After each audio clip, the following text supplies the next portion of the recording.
Presidente Pozza, oggi presentiamo il nuovo progetto sulla legalità per l'anno scolastico 2023-2024 assieme alla sezione regionale dell'Albo Gestori Ambientali, Union Camere e Libera. Ci fa un commento a caldo sul nuovo progetto, sui dati del progetto dell'anno scolastico 2022-2023 e ovviamente un commento sulla lotta alla criminalità organizzata e alle mafie in Veneto. Ma direi che si va in continuità su un progetto che dura da 5 anni, un progetto molto importante perché è tarato su un liceo, quindi un momento di confronto con ragazzi che tra poco affronteranno l'università per far capire a loro e far vedere a loro cosa fa il sistema camerale, cosa fanno le istituzioni, in questo caso le Camere di Commercio, che sono deputate nel promuovere e sviluppare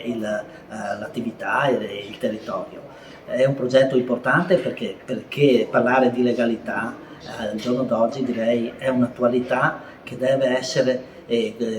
concretizzata con quello che si sta sviluppando nel nostro paese, col PNR, con le Olimpiadi di Milano Cortina che ci sono qui vicino, quindi con tanti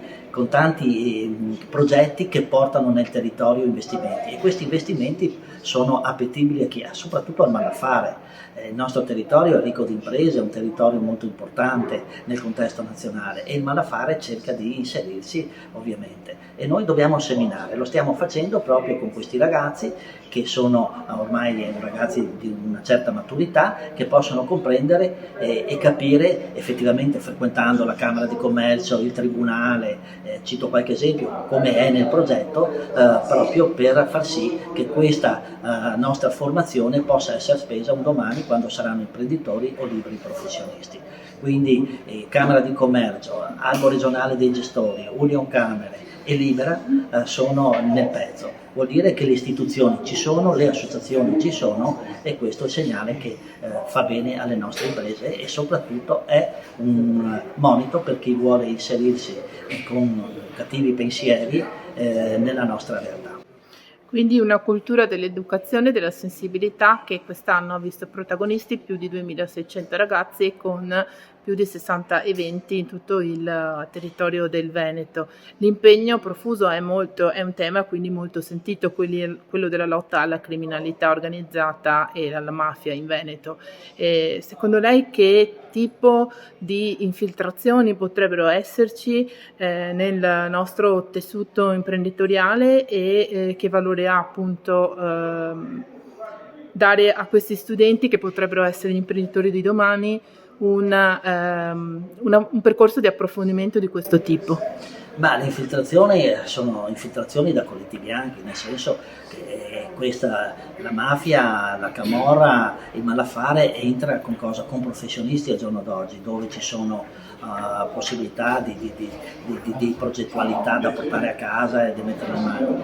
e questo ovviamente deve essere ben controllato con gli strumenti che noi abbiamo come sistema camerale tramite infocamere da dare alle forze dell'ordine, no? In modo tale che facciano le verifiche, e questo nasce da dei protocolli che già sono in essere. I ragazzi